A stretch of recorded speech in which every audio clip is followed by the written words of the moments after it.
I'm Kevin Casey. I'm a professional mixed martial arts fighter.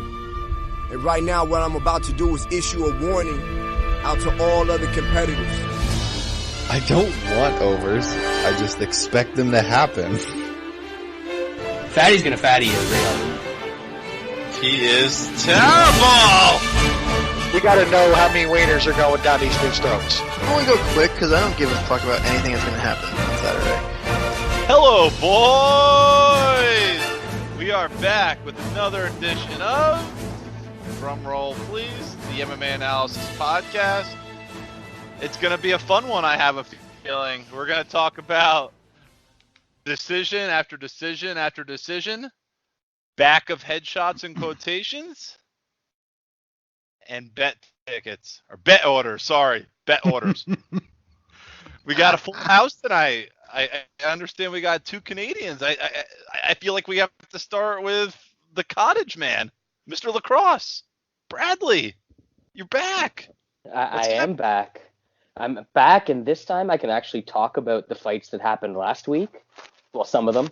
I watched the majority, I would say. I don't know how many fights were on the card, but I think I watched most of them. So, we're going to get some deep insight there, and then I'm going to let you guys make decisions for me and bet some fights this weekend. We'll move farther west into Canada.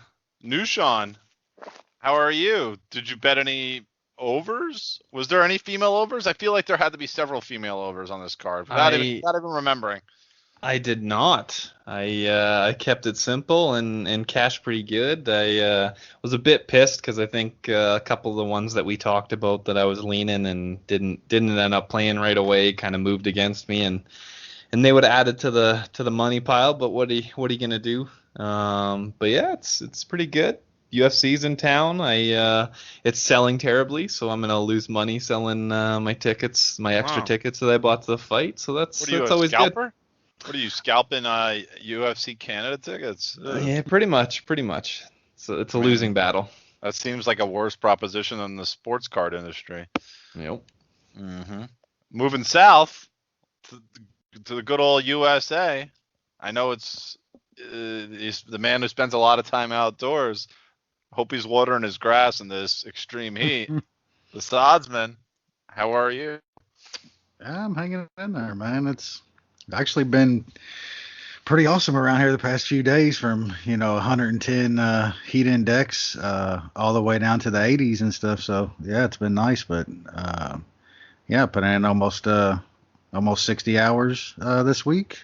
So trying to catch up, man, from the just horrible amounts of rain we've had this year. So yeah, I've been working my ass off, but good to be on here talking some fights. Well, nothing wrong with being a hard-working American. I mean, that family man, provider. Family man, provider. Yeah, you get the gist. Understandable.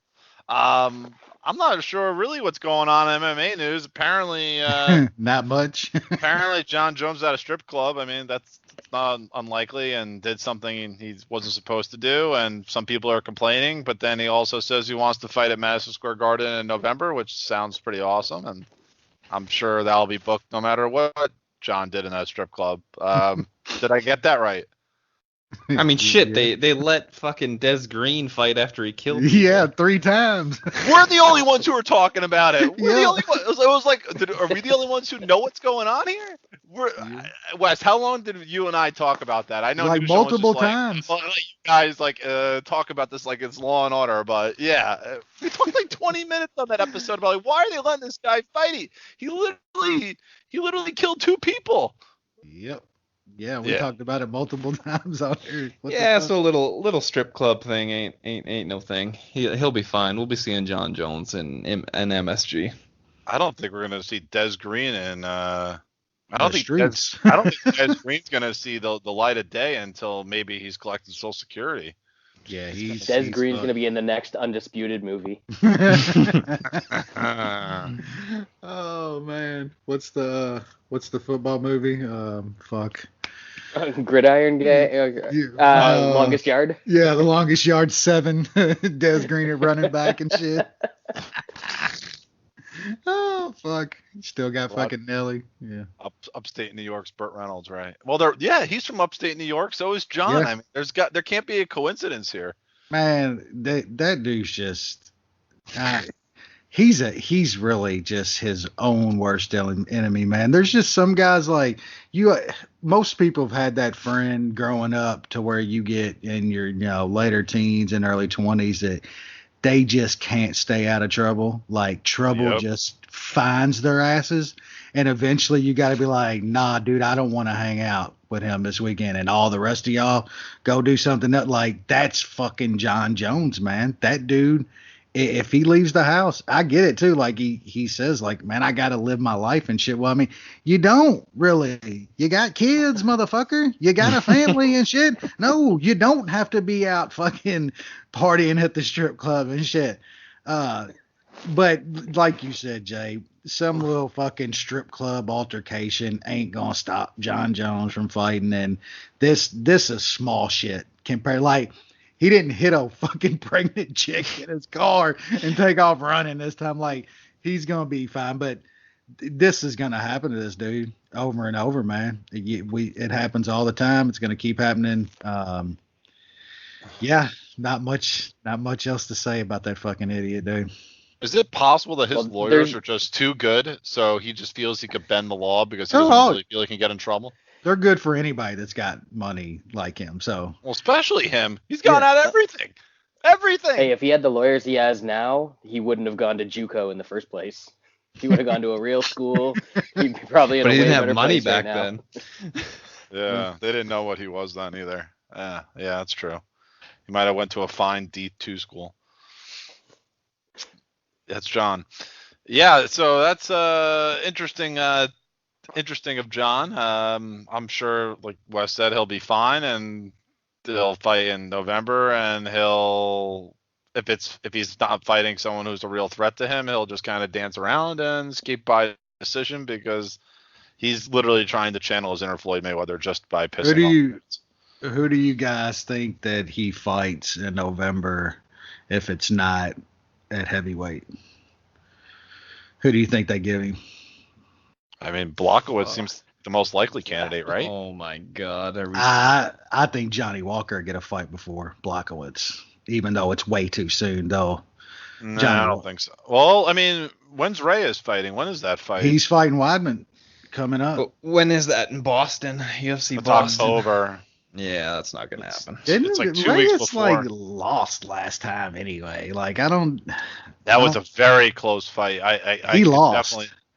He lost. I thought he lost, but it was nobody won. Let's be honest. Like there was, I mean, we didn't win as watching it. That's for sure.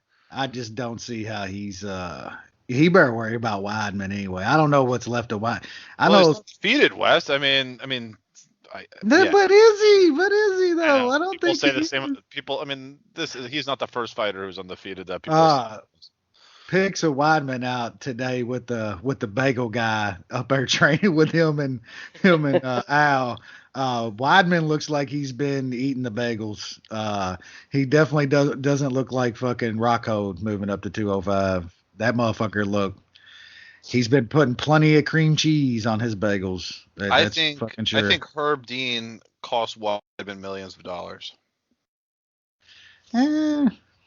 If Herb Dean stops that fight when he should have, Weidman probably isn't as hurt as he is and probably fought like 3 or 4 more times in more high-profile fights.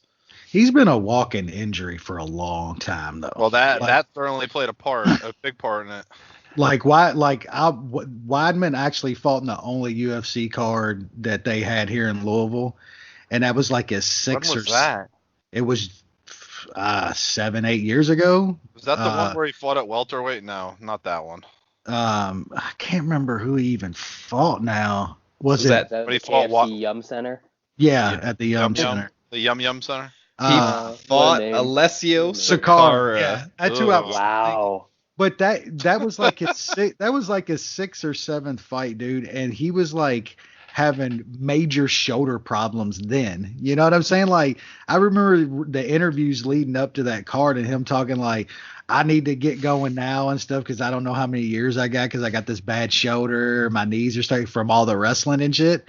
That was like 7-8 years ago, man. Like that he's had problems for a long time. Wes, we've been around the block when it comes to this sport.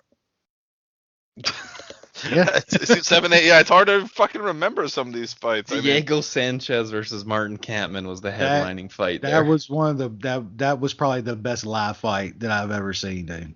Like I've been pretty lucky. Some of the live fights I saw early. That one, the Nashville card that we first met, Jay. That was the Matt Brown, Eric Silva fight. That fucking was just insane.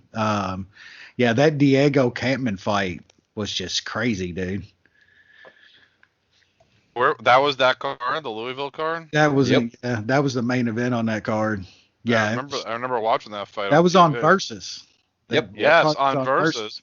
Yeah, I love Versus because literally at least a third of the content on Versus was MMA. You could literally turn it on almost one every 3 times, and there was some sort of UFC content.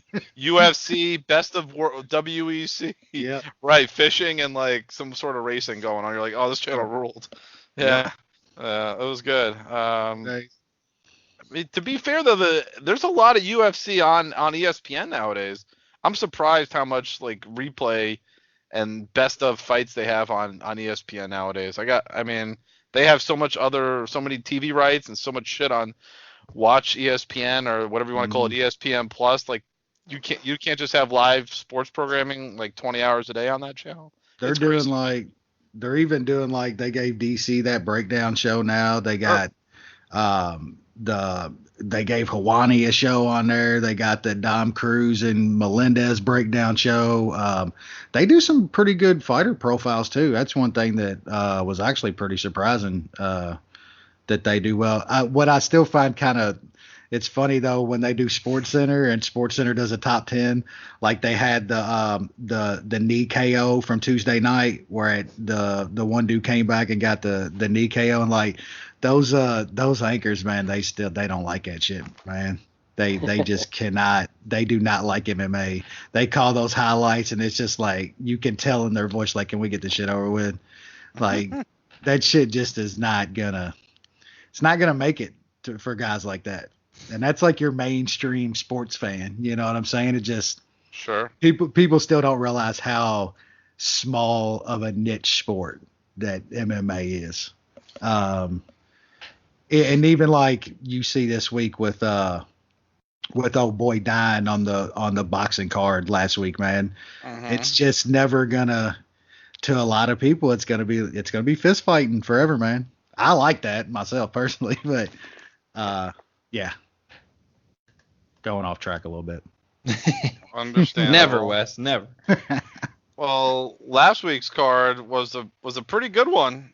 I mean, it had its moments, especially later in the card. Up and down. I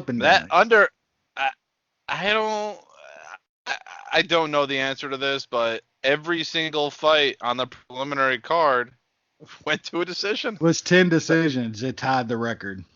There were 9 in a row. I think that was also a record as well. Yep. The biggest favorite on the card to start it off, Domingo Pilarte, didn't look like the biggest favorite on the card. In fact, lost a split decision. Don't know how it was a split. He lost the fight. There's something called Felipe Colares. Then the guy Jinsu Sun, who got in a fist fight with Peter Yan, lost to something called Mario Bautista. Guy likes to get punched in the face. There's no even need to talk about those. Let's move up to Ray Borg. His first fight, or rather, I think it's his first fight. It may not be, but at bantamweight, second fight against Gabriel Silva. Eric Silva's brother. I don't know if you guys knew this, but this is Eric Silva's brother. Yeah. He gave Ray Borg a real fight, and Borg got the win, but I mean, Wes, I'm sure you have thoughts on this. He's not too well at bantamweight, is he? Yeah, I mean, he was so much more skilled than Silva, but man, that size is a problem at 135 for him, man. The dude's just so undisciplined that he's never going to be able to consistently make 125 where he really should be. But I mean, you could see the skill difference, man. Was happy as hell for him to get the win, man. That was pretty cool. His post-fight speech and stuff, man.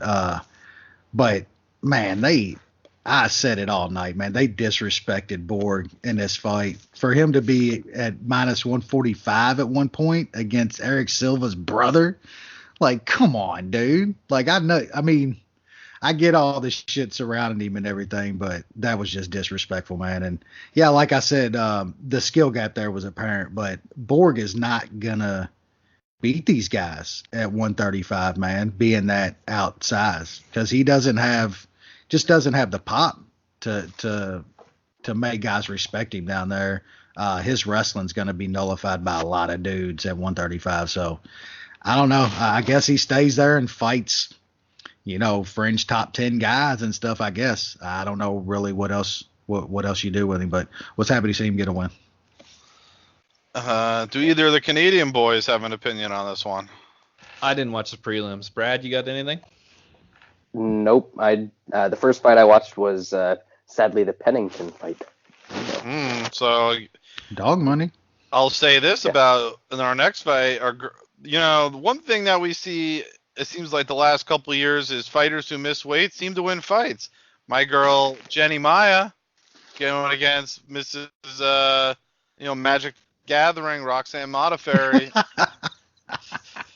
This was pretty easy. I think I saw this one coming. Modafferi needs to score takedowns to win. She has nothing on the feet. Maya, with her broad stature, had no problem defending the takedowns, beat up Modafferi on the feet, gets the W. Wes, I thought you saw it this way as well.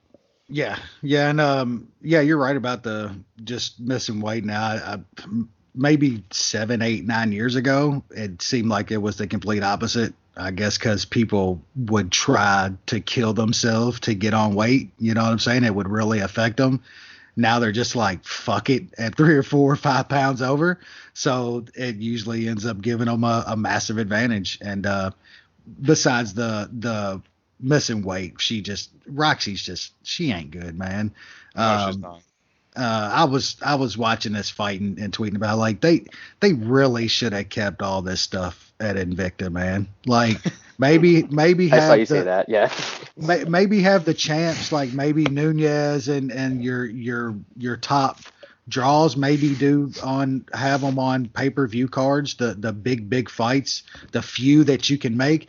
But it'd have been better for fans that like that, and even I think fighters. I think the fighters could have got a little bit more exposure and stuff too if they would have kept it all under one umbrella, because it doesn't work. These kind of fights are just like they're like card killers, man. Like you're pumped up, you get a pretty technical fun fight like the Ray Borg and Silva fight, and then you go into this shit and it's Roxy trying to hold on to her and Maya just piecing her face up, and it's like, this is low fucking level. I gotta disagree with you, Wes. The chicks always bring it.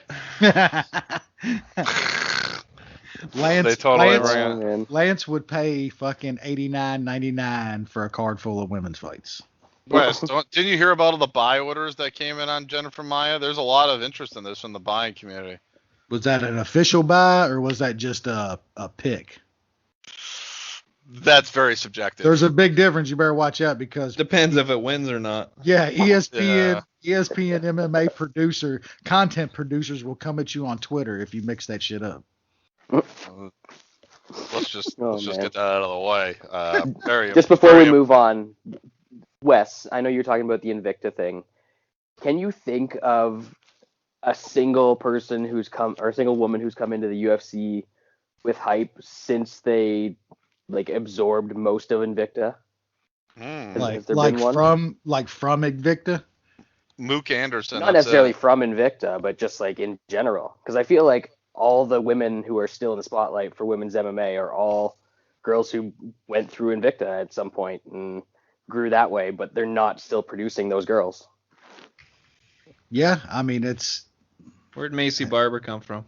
I mean, that's the one you want to say, but I think she fought on the Contender Series. But didn't she fight on Invicta before? I don't even know who that chick is. She's She knocking no, she broads didn't. out. She fought for LFA for 4 fights and then contender Oh series. yeah. You're right. Yeah, you're right. I remember watching her on there now. Yeah, I think Brad's right though. I mean, you can't name. There might be a couple, but that's about it. I don't know. That's it's there's not much there, man. There's just not much you can find anywhere, dude. Like, come on, man. Yep. There's not like super prospects and That women. is very true. Like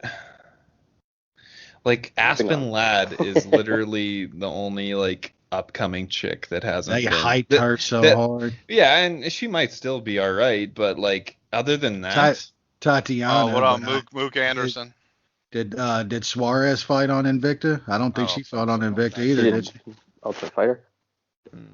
Yeah, she did. She came through the Tough House, so Yeah, like, she that's definitely really did what it Ultimate was. Fighter. Yeah, there's just nothing. You're like, oh shit, I gotta see her fight on this fucking pay-per-view. Yeah. yeah, she never fought for Invicta either. Suarez, she was Gladiator Challenge and then UFC. Well, one guy I can tell you that's terrible is Smiling Sam Alvey. He keeps smiling, but he keeps losing. He thought he Some won. nobody called Clitson Abreu won a clear decision over him. And the only reason is because Alvey doesn't know how to throw a punch. Wes, Yeah, I mean, can we get rid of Sam? It's over. I don't know, man. Gimmick with life, coming into the ring, and I'm just like, I don't even care about that anymore. Isn't this 4 straight losses? Yeah, it seemed like Alvey, when you couldn't stand to watch him fight, he won because he would like land the one punch around that happened in his fights. Now that he goes forward and tries to throw shit, you can see how fucking shitty he is, and he gets completely knocked out. I don't know. I guess the tout he gets his bets from didn't tell him to bet on Abreu. Maybe pay full price for that package next time, Sam. Yeah. If you want to lose 15 units. That's exactly right. He goes to the other tout. Oh yeah, well, that's good. Yeah. Fine. Clientele, baby. Yeah, that's true. Yeah, enough about Sam Alvey. Yeah. Brad's first fight, apparently, Raquel Pennington, another dog I liked. Yeah. Got by Irene Aldana, and this was about as close. This was really close. But Pennington got the win, and that's all that matters. We'll start with Brad since he couldn't talk about fights the first 5. I don't really want to talk about this one. He's like, I don't give a shit. I actually had a bet on Pennington here because There you go. she's one of those chicks that's always underrated, which is part of the reason that this was the first fight I tuned in for. But I ended up like starting cooking and stuff as this fight was going on. But from what I saw, it was close. I obviously biasedly scored it for Pennington, so I'm cool with everything that happened here. Okay. Wes, did you bet Pennington as well? Yeah, I got a little plus 135, and like Brad, I thought it was close, but yeah, my bias in it, I scored it closely for Pennington, and just thought this was a big drop in class, man. But yeah, it was definitely close, but I'll take the dog money. Okay. We'll move on. Alex Caceres and Steven Peterson. Peterson won the first round, and then Caceres won the last 2 rounds, except one judge thought Peterson lost the first round, which doesn't make any sense, but Nope. This guy likes getting punched in the face as much as some of the fighters we saw on the main card that we'll talk about in a bit. Yuck. Wes, anything here? That 30-27 card was fucking atrocious. I don't know how you give Caceres the first round whatsoever, and then Steve Peterson, I don't know if I've seen a guy worse that just walks forward, has no clue how to cut off a cage. He hates himself. And just loves to get punched in the fucking face, man. He does. Caceres is going to get into a guy that's decent, though, and fucking look good for parts and blow up again and get choked out or knocked out. That's just what he does. I agree. Okay. Let's move up to the main card. Andre Arlovsky and Ben Rothwell. Redemption.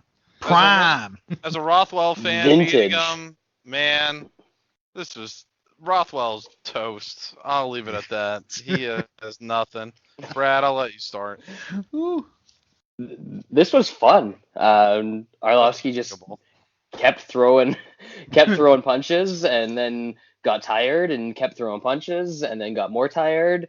And Rothwell sort of started to like swat at him like a fly, and there were these weird fucking exchanges where I thought Rothwell might have been turning into Bigfoot right in front of our eyes. But I enjoyed the fatties doing their thing. Fatty's gonna fatty. They certainly are. Are you of the fatties? Did you bet Fatty's gonna fatty here? Did not It was touch 2.5. this. Wow! It was It two was and a like- half. Yeah, it was 2.5. Like everybody knew this was gonna go to a decision. It's so Arlovsky's been to, I think, 9 straight decisions. 1, 2, 3, 4, 5, Fight 6, goes to 7, decision was 8. This dude has literally had 2 multiple year stretches in his career where if you tapped him on the chin, he Yep. was out cold. And Yeah. somehow he's gone to decision 10 times since the second one of those. That's Ridiculous. ridiculous. Doesn't make sense. Yep. When he started throwing head kicks and fucking spinning fucking body kicks and shit, though, I was like, man, what fucking year am I in? Like, is this fucking a decade ago? Like, seriously, you're right, man. How the fuck does this dude, like, we've seen it a few times over the past few cards. Guys like Diego Sanchez and shit and stuff that are just taking blows to the dome now. I don't get it, man. There's Don't going to get be a new drug that we're going to find out about in like a year or two, and all these dudes are on it, and We're on it. It just makes your skull super thick and Just able to absorb reinforces it. punishment. Yeah. That's great. Oh, man. One fight that was closer than I thought it was going to be, Alexander Hernandez and Francisco Trinaldo. Man, this fight was just not very good, in my opinion. It was bad. It was bad, and it should have been way better than it was. Yeah, that was just. I think they fucking just robbed fucking Grandpa Trinaldo down in Texas, though, man. That was bad. Like, It wasn't a robbery of. man. It is. And the only Diego- reason you're saying that is because it was such a shitty fight. And I understand that. It was a shitty fight. But the wrong guy won. They robbed him. Not giving Trinaldo even one round on 2 of the judges' scorecards is a fucking joke. You knew it was and you knew it was a robbery at that point. I mean, no matter what happened in that fight, that shit. Hernandez landed 1 strike to the head in round 1. Yeah. Are you fucking kidding me? And like it was close striking, but to me, Trinaldo looked like he was landing the harder shots, and he was coming forward the whole time. Yep. How in the fuck do you give that to Hernandez? And that's a guy who bet Hernandez. Like that Me was too. a joke. I had money. Grandpa got robbed, and it was fucked up. This guy's just not as good as we thought he was, I think, right? I don't know if he's just gun shy after He got humbled getting and crushed he hasn't been by able to crawl Cerrone. out of it. I think next time out he's gonna look good. I think it was almost like an Ngannou situation. Like the dude just couldn't pull the trigger. I That's think possible. I think It's just if we see this one more time, it might be a thing. Yeah. It might just been a weird stylistic with both guys trying to counter. It could be just that simple. Fighting at home and shit. Yeah. Well, weird one. at least this ended the. I wouldn't even Glorious. call this an appetizer. This was Chef's kiss. this is like bread on the table for just a series of main courses. So, right into it, Dan Hooker, new friend of the MMA Analysis podcast. My dude. Our dude, friend of the show, could come to the block party, could join us for our little reunion tours. He took out James Vick. Round of applause. Yeah. All right. Beautiful. All right. Well done. And it was a beautiful left hook, sent Vick on the canvas, and even got a couple shots for good measure on the ground because who doesn't like that? Wes, I know you probably enjoyed this more than anybody.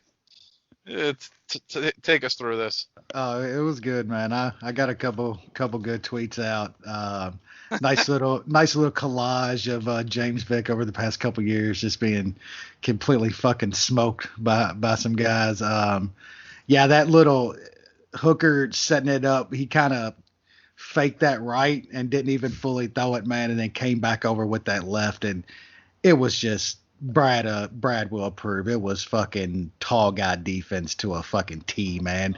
Vic just Absolutely. Backing straight up and his chin hanging in the fucking air, man. Vic's they're saying now he's going to move up to 170 and shit like. Beautiful. I can't wait to see it happen there too. It doesn't matter. You're just going to be hit harder now. I mean, the book's out on him, man. You put pressure on Vic. You don't let him walk you down and use those kicks and shit, and put some pressure on him. And that guy back straight up with his chin up in the air, and it's there to be took. And getting. That was just beautiful, man. 170 Vic is going to be no different. I'm seeing some tweets that, mention him in the same breath as Robert Whittaker and shit, guys that have moved up in one belt and changed their careers around because they moved up a weight class. Trust me, James Vick is not going to fucking resurrect his career at 170. Got to stop smoking that dirt weed. That's got some weird chemicals in that, and that'll alter your brain. I really wouldn't mind my boy Li Jingliang getting a little, getting his hands busy on him. That would make my day. Yeah. So the only question is, was it shower curtain worthy? I thought it was. Oh yeah. Hell yeah. There's probably some fine art out there that probably goes for like $5,000 or $6,000 a piece, where you can get each letter of the YMCA written out by James Vick. Holy shit. Oh, that guy's a gift, man. Couldn't have to a better guy. He is such a gift. Man, I'd hate to saw them fucking bloody boxers fucking that night. How many buy orders do you think he sent to Vegas on himself that that a certain gambler of Greek origin took to the casino and obviously couldn't go back to the casino to cash it out? The real question was, did the rapist have enough buy orders on him to where he was pissed and took it out on that fucking booty hole? Made for an even worse night. Yeesh. I don't know. That's a good question. Vic, he doesn't seem like a gambler. He only seems to go after sure things. Vic's a sure thing. Vic, you're the gimp. And the hits just keep on coming. Next fight. Consensus bet winner. Nushan is right. He's pretty much a friend now of the MMA Analysis podcast. Greg Hardy. Everyone. We don't condone his personal action, but Well, we condone what he does inside the cage. There we go. And he did it again. But of course, always controversy. People complaining that Greg Hardy, even though he shook the takedown, reversed it, and then just layered shots to the side of the head. Oh no, back of the head. This should have been DQ'd. They just want this guy DQ'd every time he fights. These people don't know what a back of the head shot is. It's not a back of the head shot. It's behind the ear. Get over it. Fight's over. Juan Adams is a mook. I'm surprised people aren't already saying that he fought Juanita Adams instead of Juan, because they like to talk about him beating women so much. But if you grow your hair out, yeah, it is. If you grow your hair out as big and floppy and stupid as Juan Adams, so that someone can't even tell if you're actually being hit in the back of the head, I don't have any sympathy for you. So yeah, that happens, and the entire concept of remorse is dumb, so whatever. Also, always cheat in MMA because it's always worth it. They never call back of the head shots. You know how many finishes there's been with actual back to the head shots? Like, it doesn't matter. Good performance. Continue to fade Greg Hardy, people. My bank account loves you. Got ridiculous prices on him, and just enjoy it because he's here to stay. I know people are just hoping he's just gonna flush out, but this guy enjoys fighting. That's the difference. He is an elite athlete, and he actually likes to fight. That is not a good combination because he is gonna fuck up a lot of people that have been in this game a lot longer. We've kind of seen guys that are pretty good athletes. We saw, what's our Anders? Anders is not a fighter. Greg Hardy is a real deal fighter, and unfortunately, a lot of people are gonna lose a lot of money if they continually fade this guy. What do you mean? Anders kind of a fighter. He's just short for the weight class. He's just not like he just doesn't have it, man. Like he's a good athlete from a different sport, but he just doesn't have that fighting mentality. He likes to compete. Yeah, Hardy, he's tough and he's competing in mixed martial arts. Hardy likes to fight. Yeah, he gets paid to hurt people.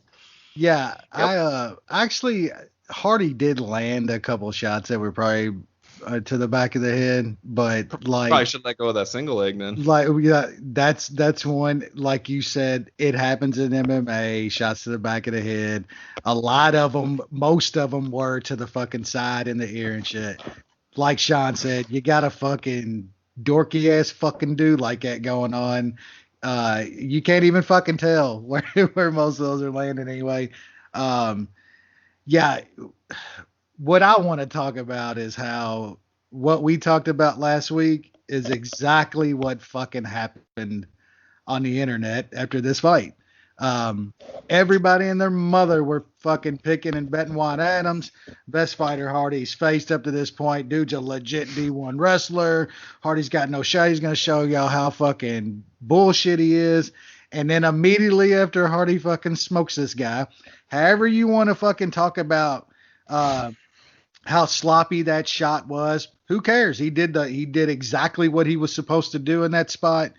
Juan Adams is a bum. Immediately after the fight's over, another bum that Hardy fucking took out. Like, y'all are gonna realize that eventually. You can feel however you want to feel about the shit this guy's done outside the cage. I think he's a fucking total trash bag. I've said it over and over and over. But this guy can fight, man. I argued on Twitter for an hour after this fight. People still saying that he's not that good. His hands suck, and it like this guy has 6 fights, dude. 6 fucking fights. Like, y'all want him to be just starching top 10 guys and shit and stuff. And then look at the fucking UFC top 10, 15 right now. You don't think Greg Hardy couldn't go in there and fucking put hands on 10 of those guys and fucking knock them out? You're out of your fucking mind, man. Like the heavyweight division is just absolute trash. Filled with a bunch of fucking 260-pound fucking slobs that all got a little bit of power that might land it on a given night. Hardy is a freak athlete, man, that is getting better by the round. From the Crowder fight in that one, like he got put on the mat a couple times in that and got up using the cage. You can see him improving so much, man. That guy's a problem. Keep fading him and give me plus 135 on Hardy KOs on these fucking bums. I appreciate it. Juan Adams also has fought fucking 6 times going into this fight, and his biggest fight was against Bueller. That's what I'm saying, man. Like these get like, and it's something like we talk about with Jon Jones.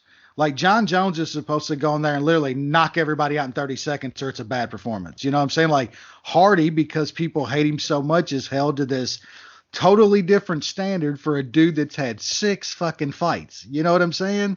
It's unbelievable, man. And people let that like dictate their money and shit too. Like, you got to take personal fucking feelings out of it. It's a fist fight, man. It certainly is. Co-main event, 3rd quickest fight in UFC history. Heavyweight history. Walt Harris knee, Walt Harris punch, Walt Harris victory over The submission man, Alexei Oleinik. Oleinik's like 42 years old. He's fought like 87 times. People are now saying Harris. People have been pushing Harris for so long now. It's ridiculous. I'm sorry, Fade Plant, but Wes, I'll go back to you. Yeah, I saw it after Harris too. Like, give Greg Hardy Walt Harris now. There's no way, but like Walt Harris is a heavyweight that's been beat 7 times. He's got a 13-7 record.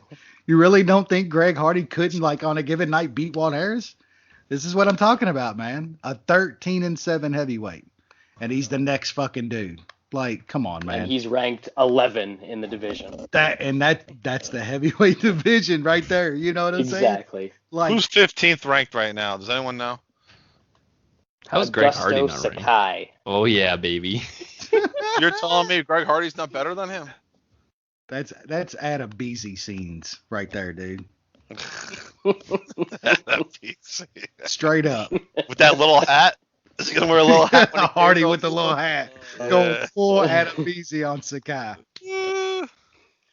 Yo, can you imagine if Greg Hardy actually like converted to Islam? He would be the most hated man in America. He needs to do that as his gimmick. I need to see this. Holy shit. Jesus Christ. Come into the cage next fight, Greg X. He has to wear a little hat though. He said Greg X. Holy fuck. Oh my god. Dushan, you have any thoughts on this? Well, this is kind of why I passed on this fight. Like, Why did you pass again? Oleinik seemed like the side, but Harris, it's shitty heavyweights, and Harris is a million times more athletic, so he could land this. But if he doesn't land that, who knows? Oleinik could fucking take him down and sub him in the next 30 seconds. So I was happy that I passed, but yeah, I agree with you. Walt Harris is Fade Plant material. Yes, he is. Full Main on. event. Well, we're learning things. Rafael Dos Anjos and Leon Edwards. Have to give it to Leon Edwards, or maybe it's more of Dos Anjos is starting to really fall off the cliff. But Edwards won this fight. Did so pretty Edwards easily. is good. Yeah, he's good. He's sharp. Yeah. I don't think it's really. I think it's way more Edwards than RDA falling off. I thought RDA looked fairly decent. He's still a really tough out. RDA is right there. Is going to be one of your gatekeeper type guys at 170 for these dudes. Leon Edwards looked really good to me, man, and I didn't 8 straight wins. I didn't like him much. And until coming into his last fight, I mean, I thought he was good, but I wasn't really sold on him at 170. He's still got a couple slight holes, but I mean, for a British dude to be able to wrestle as good as he can, it's just you don't get that much from over there, and that's gonna separate a really good British fighter from one that's just a decent striker. And Leon Edwards looked good to me, man. I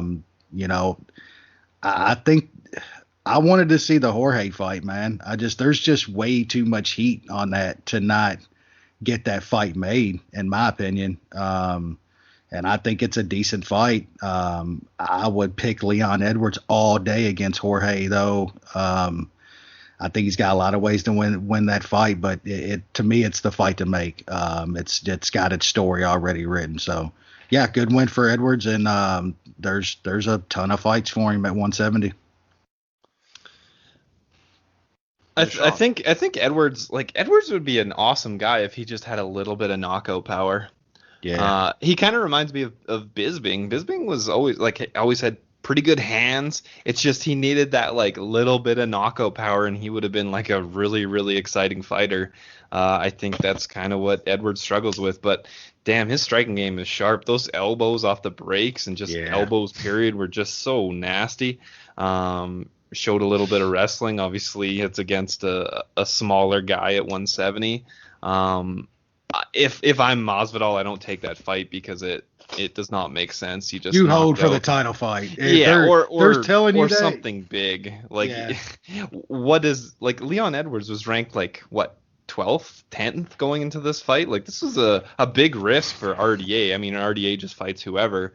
But why would Masvidal fight this guy? I mean, other than they had a run-in, but like professionally, that doesn't make sense for him. He just knocked out Ben Askren, who'd never been beaten before, and he's right there for a title shot.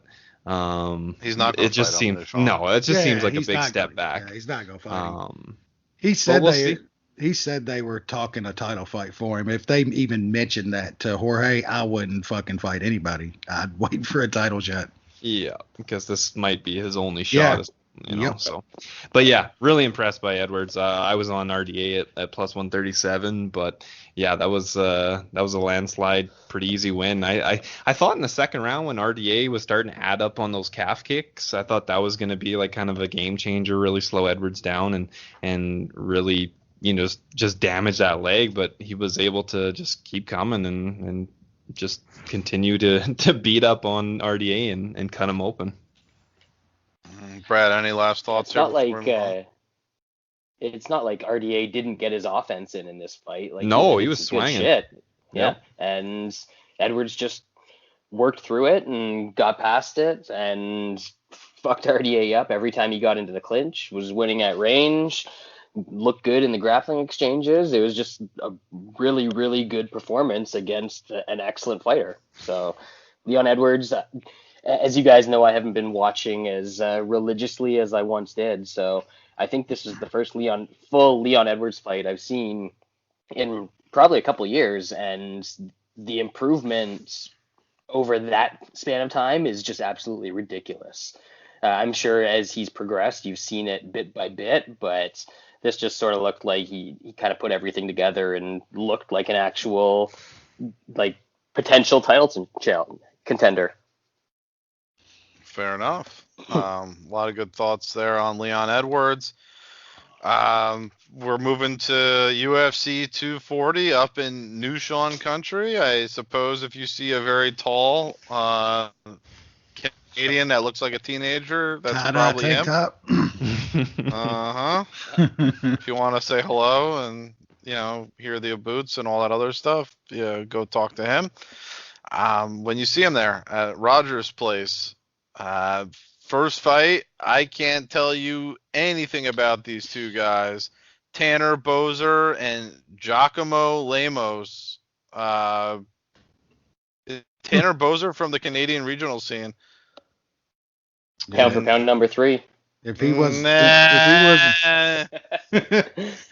If this guy wasn't a hockey enforcer at one time in his life, I just don't know what's going on in the world. He's fighting out of Shaved Bears MMA. Ooh, where's that? I have no idea. He's from Edmonton, where this fight is taking place. But yeah, he's fought some interesting characters that Chase come up Gormley. from time to time. DJ Linderman, Chase Gormley, Tony Lopez, Raheem Cleveland. God damn. Yeah, Tim Hague. Holy shit. Yeah. Oh, he's the dude that lost in 6 seconds to Tim Hague. Yep, that is him.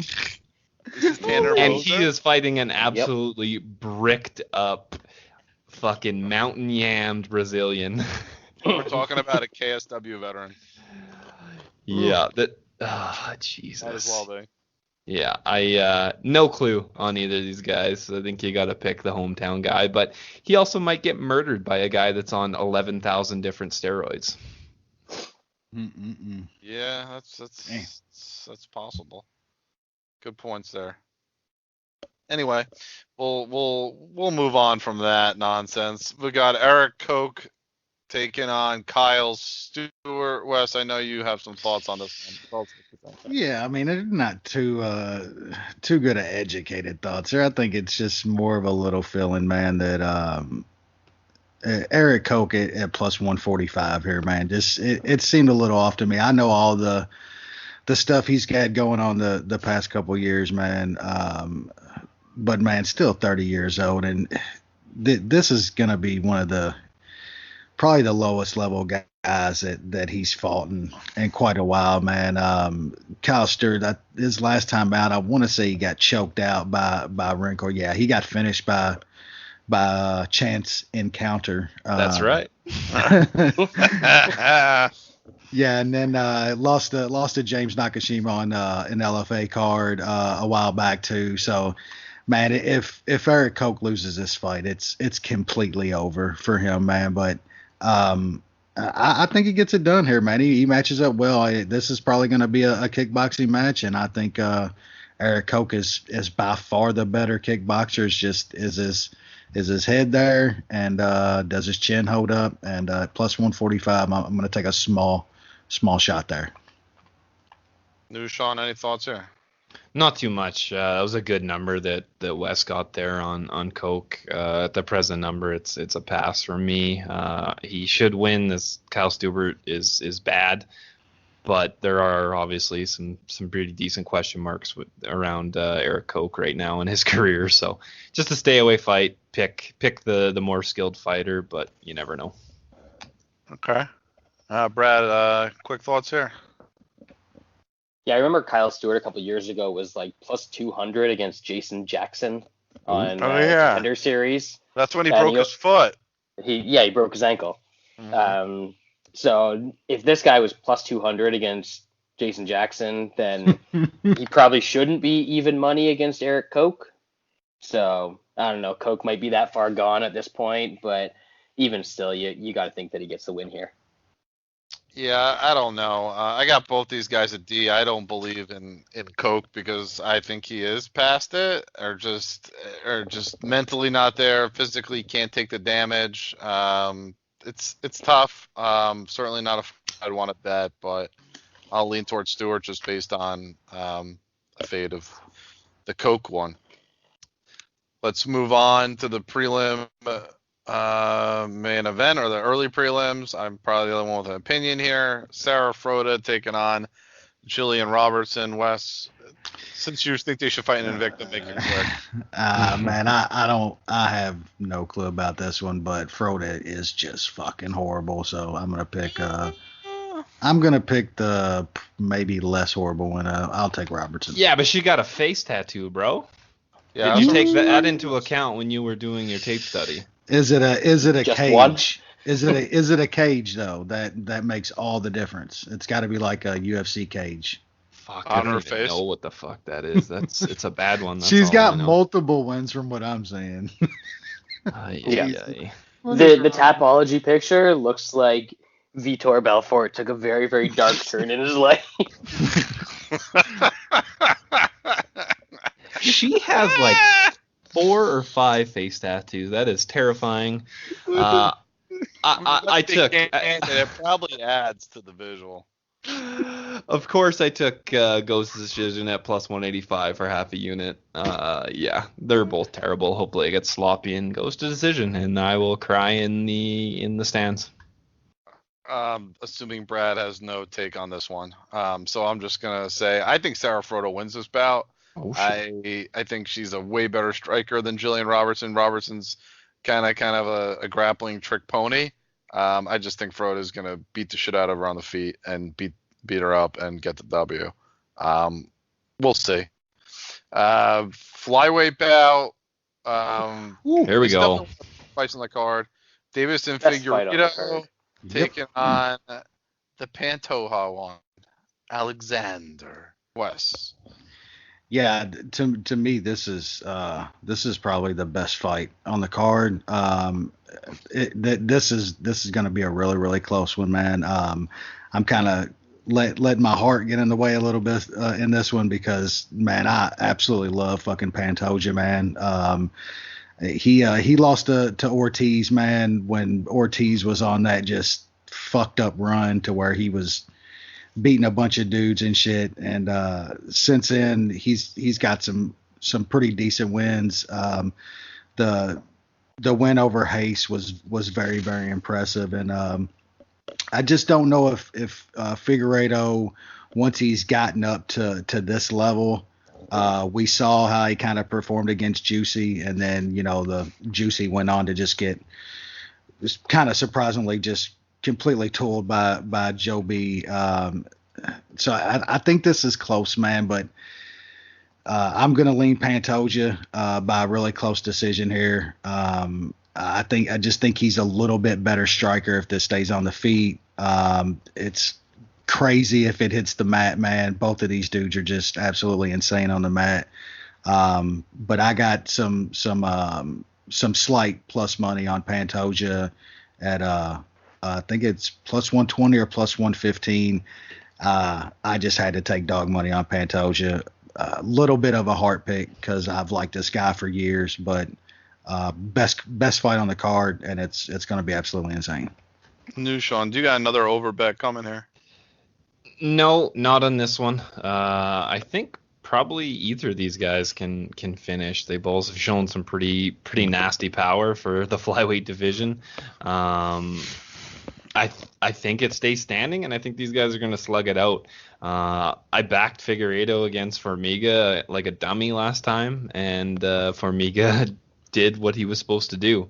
Took him down when it got too wild, and was able to get a fairly easy decision for him. I don't think Pantoja is going to be able to get Figueiredo down, so I think it's going to be just a stand-up battle. And I really think it's a pick 'em here. I don't really see an edge myself. I think if you can get, plus 120 on either side, you probably have to take it. But right now, I'm just gonna sit back and enjoy, because this is some of probably the best flyweight violence that we can get right now in the UFC. I'll pick Pantoja, and I think he'll probably wins a decision. But buried on the undercard. Like, no, first fight off of Fight Pass. Dumb the fuck is wrong with these idiots? They want to get that TV card going crazy, apparently. Brad, as a lover and connoisseur of smaller guy violence, what are your thoughts on this one? This is a tremendous fight. This is probably the two most dynamic finishers at flyweight. And thrown in the cage together, and it should make for something good because I think their styles kind of match up well wherever the fight goes. So I'm excited for this one.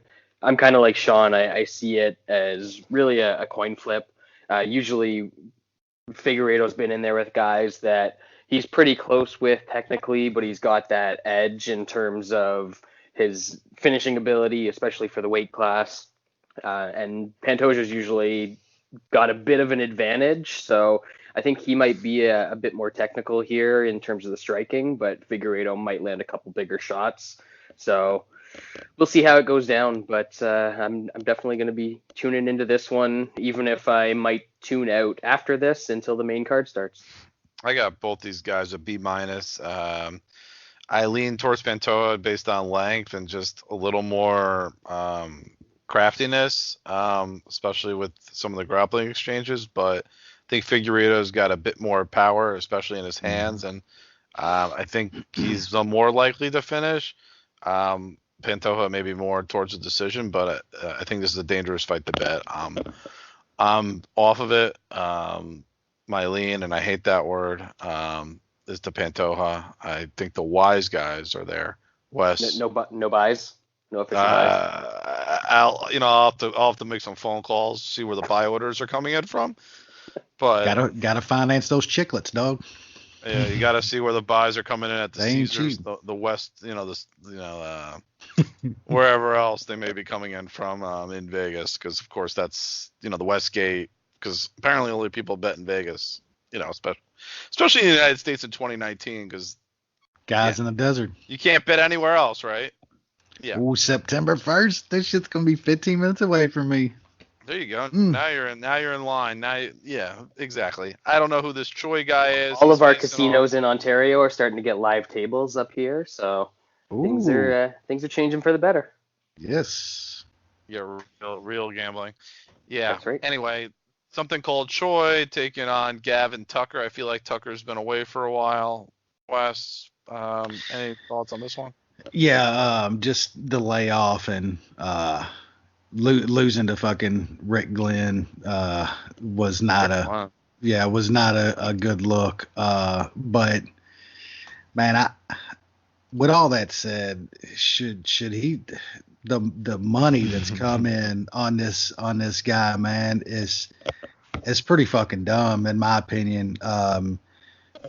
Gavin Tucker's the better fighter here, but I mean, I guess you got to be worried about the layoff, but man, I just think the skill difference here is pretty damn big. And dude, if Tucker hits any kind of plus money, I'm firing. I've held off because there is a couple red flags, but man, Gavin Tucker at home against this guy at even money is gonna get a play from me. Dushan. Yeah, this is an interesting one. I was in attendance when Gavin Tucker got absolutely murdered by Rick Glenn for fucking 15 minutes. That was a tough watch, and you needed that time off, huh? Yeah, like he was scheduled to be in another fight, but he pulled out an injury. So yeah, that was almost 2 years ago. So that is a decent layoff. Not sure what's going on with the line. Choi just kind of got his shit pushed in by Evloev. And I mean, Evloev is really good, so maybe that's not such a bad loss. But this is another one of those things where this guy is getting pumped up off just getting beat by a decent guy. Like, we don't really actually know what he is. He's also flying halfway across the world to fight here. Pick's definitely going to be Gavin Tucker, but it is tough to trust him coming off that absolute beating. You don't know how he's going to react. I'm pretty sure that was his first career. Yeah, it was his first career loss, and it was an absolute hellacious beating. So I'm trying to stay away. If somehow he flips as a dog, I might have to take him. Brad, are you doing the same thing, or you're not even paying attention here? I don't give a shit. Yeah, I think so. I'm with Wes. If Tucker ends up as the underdog, I'll take a small stab as well. Let's move on to more important things. I'm not sure the next fight is that. It's Hakeem Dawodu facing someone, a warm body. It looks like. Wes, is this guy anything more than a warm body? No, he's just flying over with fucking Choi. You know what I'm saying? They just like hey, grab one of your buddies. You think he might be cornering him? Probably is. He probably is his corner guy. He's like, just come on over, man. We'll give you $5,000 to get knocked out by fucking Dawodu and Canada. He should knock him out, man. It's hard for me to ever lay -400 on Dawodu anymore, but he should win here. Now, Nushan, you think these guys are going to go to that big mall you got in Edmonton? That's like the thing to do up there, and they're going to buy some gifts with that huge prize money they're going to get for showing up. I guess so. Yeah, that's kind of what we're known for, is our big ass mall. It's just like every other mall. It's just bigger. If you're into that sort of thing, I guess that's cool. But it's nothing special. It's just a very crowded place. As for this fight, yeah. Dawodu seems like he's the much more skilled fighter. I don't know much about this Hori guy. He's got a pretty slutty name, but that's about all I know about him. I was a bit surprised by the goes decision prop. I ended up grabbing it at +135 for a unit. Dawodu, since he's kind of stepped up into the upper echelon, fighting the higher up guys, even in the World Series of Fighting, he hasn't really shown much of a killer instinct or killer finishing power. The guy he's fighting has a shit ton of KOs, but it could also be who he's fighting. So I'm kind of expecting Dawodu to win a pretty wide decision. So I like the goes decision prop there. Brad, you've seen Dawodu fight a few times. This guy is not very good, though, is he?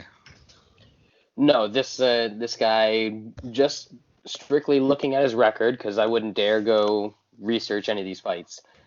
He got knocked out by Issei Tamura. Ooh! Last year. Oh. The dude that got, I think, before that huge run that Rafael Assunção went on of going to decisions, I think this Issei Tamura was the last guy that he finished. So this guy got knocked out by that guy. I mean, he is Canadian. I mean, Dawodu is Canadian pound for pound number 9. This is definitely the get the Canadians back on track sort of card. We're looking like that. I feel like it's every Canadian card is that. Well, when you never win, everything's get back on That's track. what I'm saying.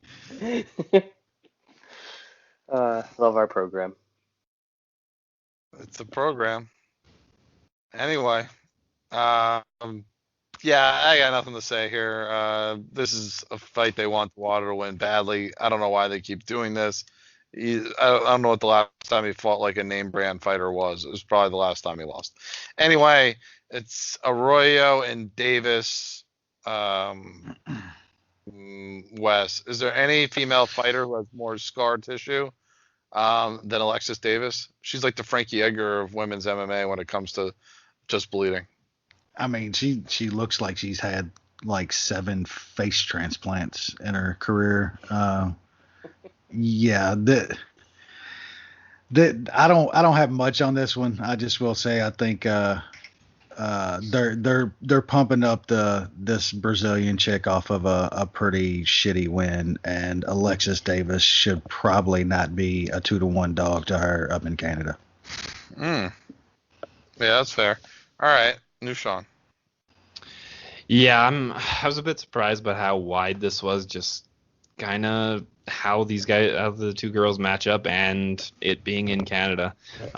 Seems like Davis doesn't really get much love recently from the judges. She gets a little more love from the media people that score fights, because her last 2 fights, it's been kind of split. Well, the Mukagan fight she lost, but the Jennifer Maia fight, it was kind of split between 50-50. Maia won and Davis won, but she couldn't even get a split decision on the scorecard. So I think in Canada the bias will push her over if this is a close fight.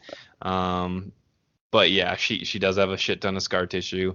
She is getting beat up and she's getting older, so it is sketchy, but at the price I had to take a shot. I took her for 1 unit at plus 215.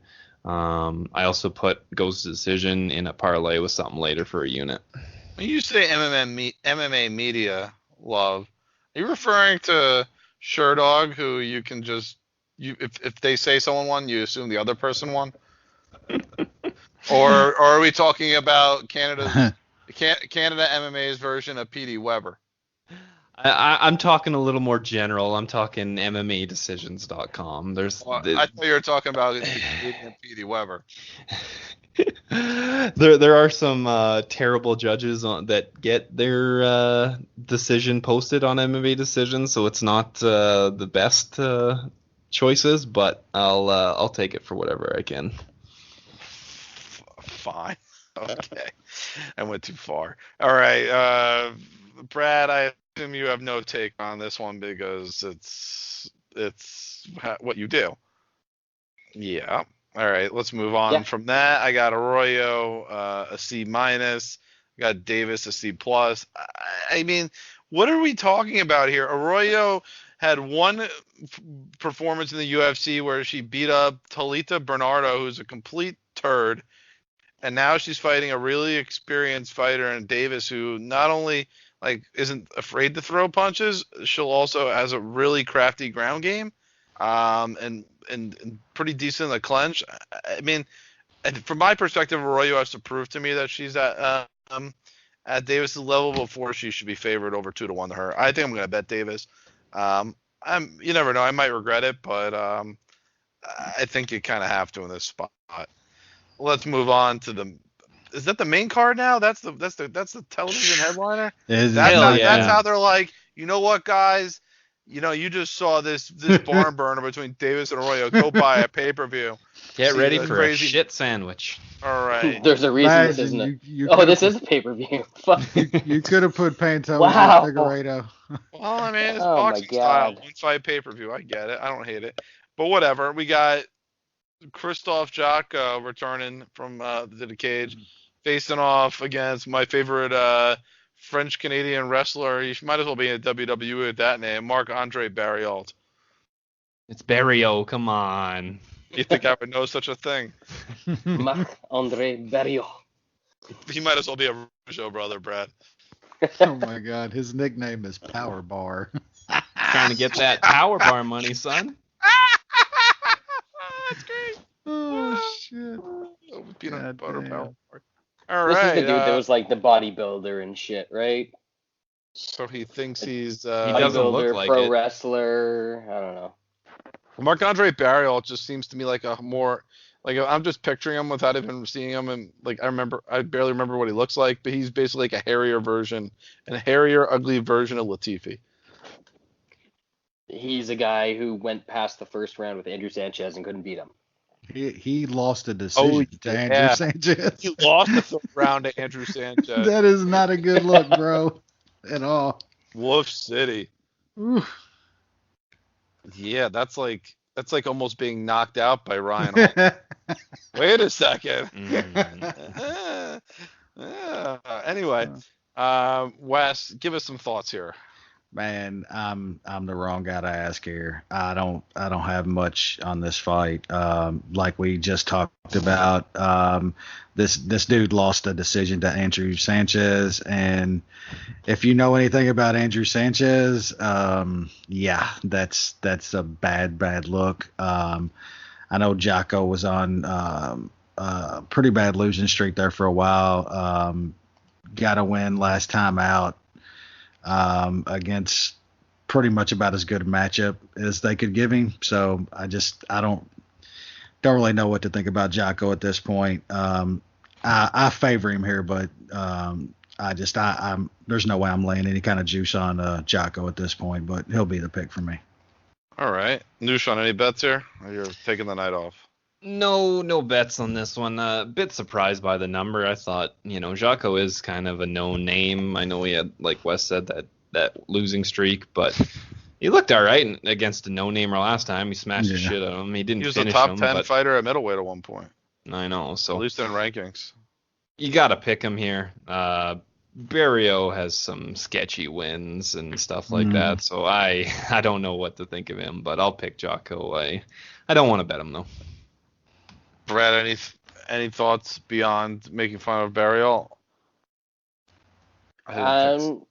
Jocko's only really lost to like top 15-ish guys, and this guy is nowhere near that. So minus 160 or whatever it is right now, probably right. Doesn't seem like the worst idea that I've ever heard. Doesn't seem like some of the stuff I saw last week. So you're probably right. But it's also not one of the best ideas. I got Barriol a D, Jocko a C. Theoretically and technical ability-wise, Jocko's certainly a better fighter and probably by a 3-1 margin. Problem with Jocko is that his chin is not great. He can be KO'd. Barriol can throw power. Danger, if you ask me. So, again, talent difference is certain. Chin is an issue. We'll see what happens. All right, we got a good old Ohm. What's Ohm's nickname? I totally forgot. Someone made Canadian Gangster. Canadian Gangster. Olivier Aubin Mercier. I'll let Nushan or Brad. Probably Brad because he's closer to French Canada. Give that the correct pronunciation. Taking on something called Arman Sarukian. I think I got that right. Sarukian, yeah. Harukin? Oh yeah, it should be Sarukian. We could ask, yeah. I'm not even gonna go there. I don't want to even touch that joke. All right, let's go on. What do you mean? Where's Gabe at? That's it's probably busy. Oh yeah. All right, Wes. Just tell us about why Ohm's gonna win this bout. I don't know. I think we kind of saw it last time out. I don't think Ohm is anywhere close to like the wrestlers Mac and Cheese or anything, but I think he could consistently get some takedowns on Sarukian here and just kind of work on the mat. I think like Sean said earlier that this is just a kind of another case of a guy that looked decent against a really good guy on short notice, and he's kind of getting a little pumped up here. Like, man, if I could have got plus 225 on Ohm, like, holy shit, I'd have been on that with a quickness. I still think plus 175 is just a little bit off. Saying that, I did like some of the things that we saw out of Sarukian against Mac and Cheese. I mean, he put on a decent performance. He was I believe he was undefeated going into that fight. Maybe had like one loss on his record. But man, this is just, I just think this line's a little off. We said it the whole card too.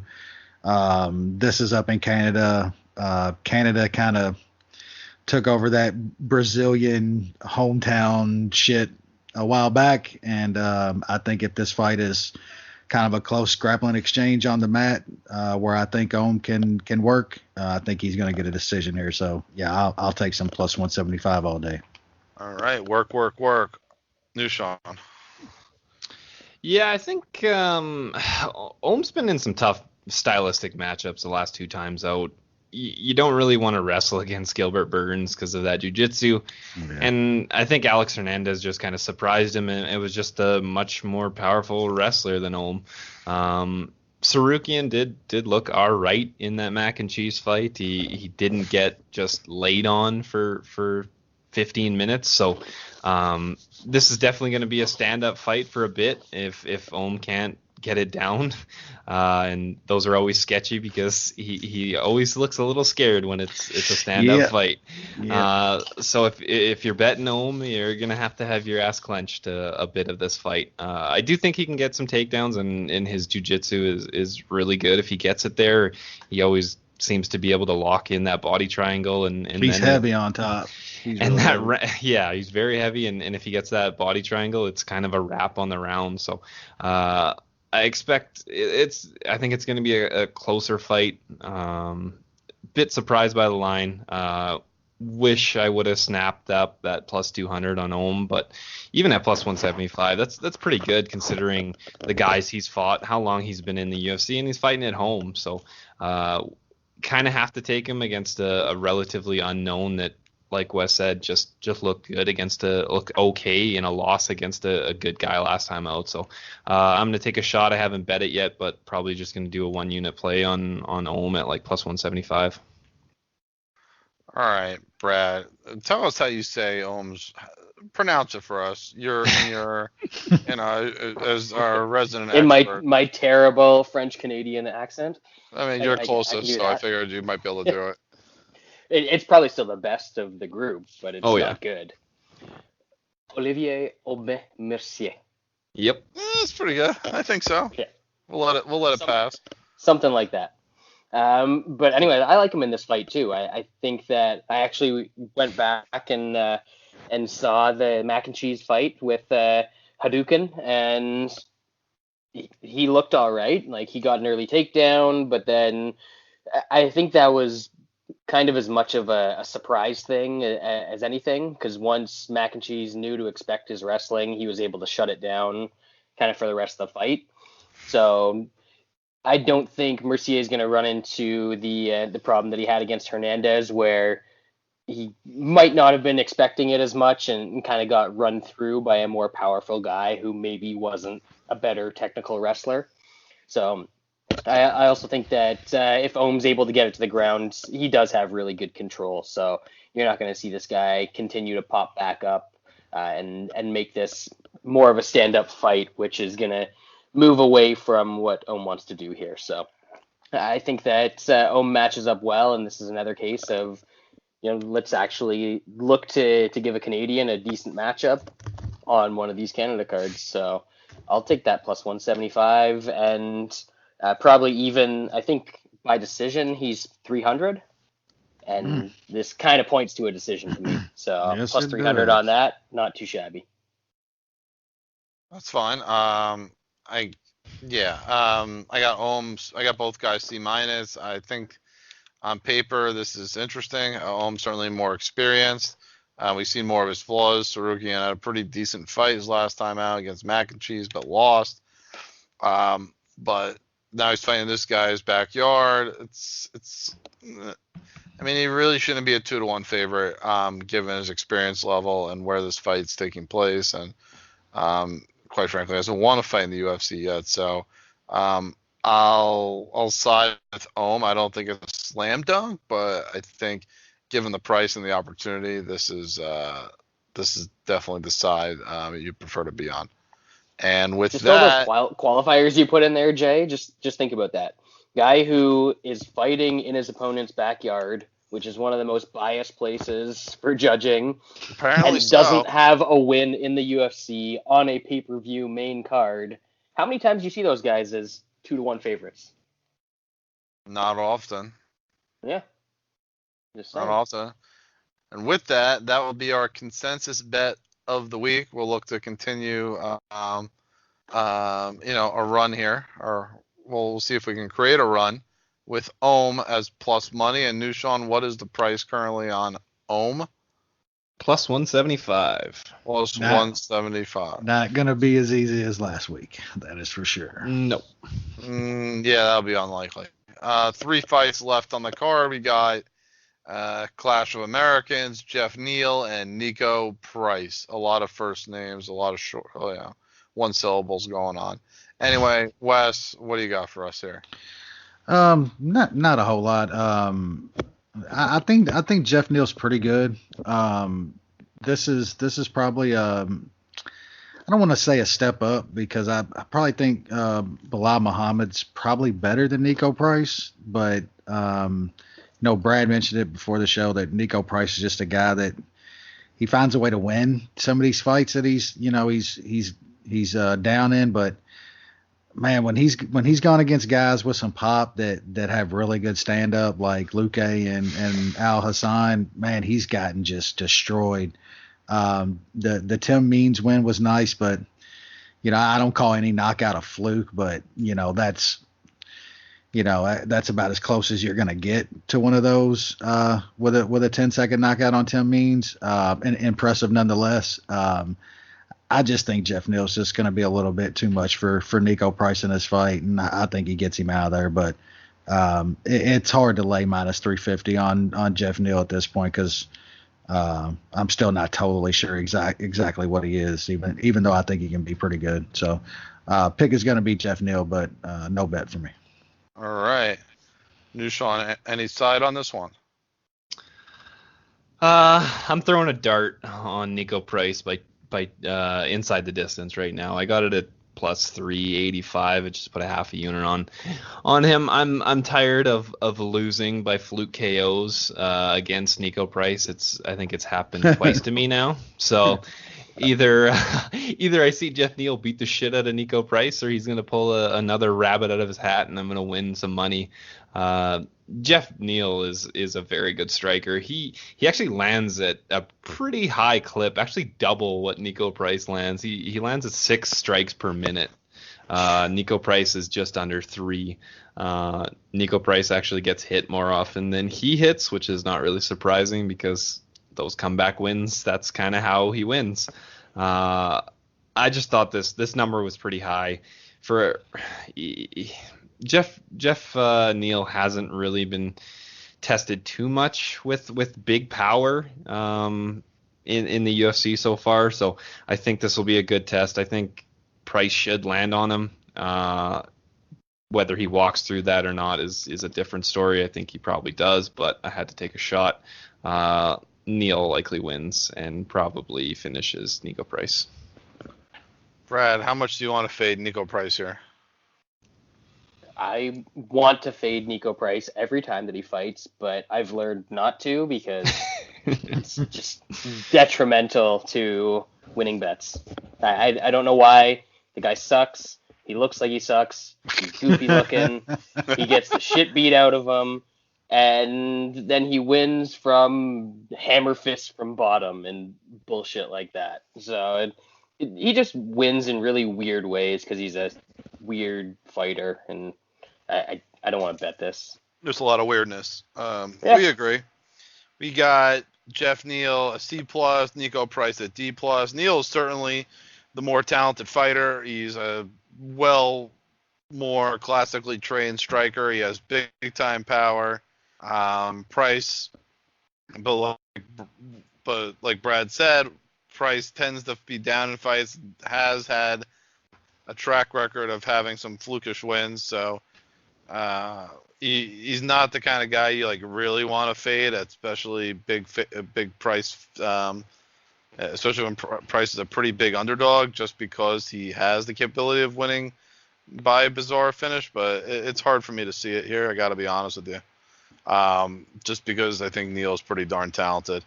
And now I'm just looking at his record. He's only got the 2 losses. He hasn't, he's got 4 wins in a row, 5 wins in a row. Good win over Bilal Muhammad last time. Beat Frank Camacho, who I'm pretty high on. This is a fight he should win. So this is not a bet for me. 2 fights left. Is it a title fight? Nope. 3 round. Oh, right, because she lost the title. That's right. We got former champion Chris Cyborg, and what could very well be her last fight in the UFC, taking on something called Felicia Spencer. I guess she's Canadian pound Fake for pound, Canadian. number Nope. 3. No, fake Canadian. Ranked She's 7th. fake Canadian. Oh, sorry. Ranked 7th in Florida. This chick is trying to fucking get the hometown stuff, and she is not gonna get it from me. She is a Florida person, not a Canadian. Wait, Canada. She's less Canadian than the Frenchman earlier on the card. You're Is damn right, Brad. Is Canada allowed to not take somebody? I thought you take everybody. Well, if you leave here, we usually don't like to take you back. Oh, I thought that was drunk driving. Give it another year or two, Jay, and I'm sure we'll be taking U.S. refugees. Some of us. Yeah, that's fine. You could take some of them. Anyway, yeah, Wes. All right, talk about the fake Canadian. Apparently she's fake. And does she have any shot to win this fight? Yeah, this is pretty joke of a fight, man. Cyborg Rose here. Me personally, I think they're gonna get the Cyborg rematch with Nunez done. There'll probably be I think they'll pay her for that rematch, but you never fucking know with Dana, man. She could be fighting in fucking who fucking knows. I wouldn't mind seeing Cyborg back on a bunch of fucking shit, just murking chicks over in Japan and shit. Gabby Garcia. Yeah, put it. Oh, I'd pay to watch that. That'd be fun. Hell yeah, I'd pay money to watch that. Yeah, she's gonna roll here, man. I got her with somebody in the main event to close out some small parlays on some soccer and shit like that. And I'll be putting her inside the distance with a points handicap as well on the next fight. And yeah, this is a fucking I don't get this matchup whatsoever. She's gonna roll this girl. Okay. Nushan, are you aligned with Wes? Are you gonna bet the over here? Ooh, he's thinking about it. It's just big numbers or calling my name. Decisions. Goes decision is plus 450. I mean, if you're going to take that, you might as well take Cyborg by decision at plus 805. But I haven't touched anything yet. This is insane. Like, Cyborg should be a minus 2,000 favorite. How is Felicia Spencer going to win this fight? Is she actually going to sub Cyborg, who's a black belt? Cyborg has the best jiu-jitsu and women's. I know, we just never seen it. And the best wrestling. Yep. So, I don't really understand how this is a closer fight. I know Cyborg just got knocked out, but she was fighting the best female fighter ever. That doesn't really mean shit when you're going against a chick who has, a tenth of the athleticism as Amanda Nunes. This is crazy. Surprised it's only minus 580 at dimes. I know it's not going to do much for you to add it to a parlay. It'll get you a couple cents, but she really should just dominate her. I don't even think I'm going to take by decision because I think Cyborg's going to put a stamp on it because she is a free agent after this and going to try to get as much money from Bellator or UFC or whoever. I really have a hard time seeing Felicia Spencer subbing or she's not going to knock her out. I don't know. This is crazy. Cyborg by destruction. That's a good angle. Okay. Brad, any thoughts on this one before we move on? It doesn't make any sense to me. Cyborg is a better grappler than the girl who can only grapple. And a way better striker, more powerful, more athletic. Like, I don't see what goes against Cyborg in It's this gonna fight. get ugly. Should be way bigger than minus 580. Yeah, it's low. I agree. Most places it's like 700, but damn, Dime's 580? Really? Mm-hmm.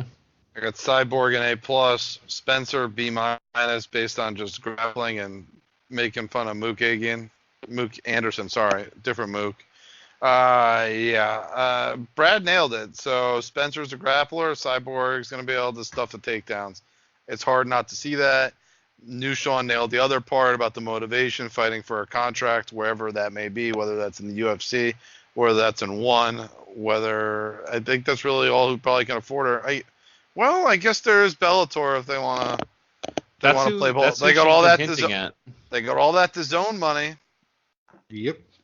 Poker loves him some Cyborg. Loves putting on female fights. He loves sideshows and he loves Cyborg. Yes, he does. So I think Cyborg has a lot of motivation here to do well. I think that will be on display. I think she gets a finish round 1. Okay, main event time. We got looks like it's like a one-fight card. It's a fight I've been waiting years for. I wish it happened earlier, but we're here. We got former lightweight champion Frankie Edgar taking on Max Holloway and what is about between two lock UFC Hall of Famers. So almost a battle of errors here as well. Pretty exciting. Wes, break it down for us. Yeah, as how awesome this matchup is, I think it's kind of gonna be a one-sided fight, honestly. I mean, I've been a huge Frankie fan for a long time, man, but he's outgunned in this fight, man. I really don't see any way for him to win outside of him like consistently getting some takedowns or something on Max Holloway. Like, they're just not gonna happen, man. Max, just his volume is gonna be too much for Frankie here, and the length, just how Frankie getting inside on him, I just can't see it, man. This is gonna be Max walking Frankie down for as long as it takes, and I mean, we talked about Max inside the distance before the show. The only worry with that on to me is Frankie is just, man, he's so fucking tough, man. That guy's really, really hard to get out of there. But I think Max money line is maybe a couple dollars short, man. Like, honestly, I just can't see any path for Frankie here. As good as that guy's been. And him moving down to 45, finally making it down there, and Max is still going to be the much bigger guy in this fight. So, any kind of advantage that Frankie had in moving down to this weight class is just null and void in a fight against Max Holloway. So, I think this is one-way traffic, man. I guess the line is this short because of the damage that Max took in his last fight, but this isn't Dustin Poirier he's fighting again. I mean, Dustin Poirier's got, the way bigger man over Frankie, and probably hits 4 or 5 times harder than Frankie ever thought about throwing a punch. So this is one-way traffic, man. I got Max to close with Cyborg to close out, like I said, a few parlays, and I'll be waiting on Max's point handicap to come out, and hopefully that's somewhere around -220 or so, and I'm going to work that with Cyborg inside the distance and a parlay as well. So yeah, I really, really like Max here. All right, New Sean, can you put together a condensed version of your thoughts on this bout? Yeah, this is just going to be an extremely tough fight for Frankie Edgar. The one caveat is the damage that Holloway took. I know that was only in April, but Max is a pretty tough dude. I don't think he's really taken any close to that kind of damage before in his career. So it's not like this is, adding up or anything like that. Like, he beat the shit out of every fighter for the last 10 fights before that, before the Poirier fight. So like Wes, I think this is just going to be a one-sided beatdown. Max has shown just unreal takedown defense. I don't think Frankie will be able to, he might be able to take him down, but I don't think he's going to be able to keep him down. Holloway, when taken down, gets it back up really quickly. So I think this is just going to be combinations put all over Frankie Edgar, and Edgar gets cut somewhat easily. So I think we could see a stoppage that way, or even just Holloway just overwhelming, ended up dropping Edgar and taking him out. So I'll likely have Holloway's points handicap once it comes out. I also just took Holloway inside the distance. I only could get a half a unit down at -120. So hopefully that bounces back again to that number, and I'll take some more and get a couple units on that, because I know Frankie's tough, but Max Holloway is a different animal at this point, and Edgar has taken some damage recently, so I'll be all over Holloway in this one. Brad, do you happen to have a condensed breakdown? I think mine's a little more condensed. I'm a bit more worried than about the inside the distance than these guys are, just because Frankie's super tough, as Wes said, but Holloway sets up so much stuff with his movement, and Frankie's one of the guys that can keep moving for 25 minutes. So I'm not sure how much Holloway's really going to be able to walk him down and get him in a corner and start to unload on him as much as he normally would be able to.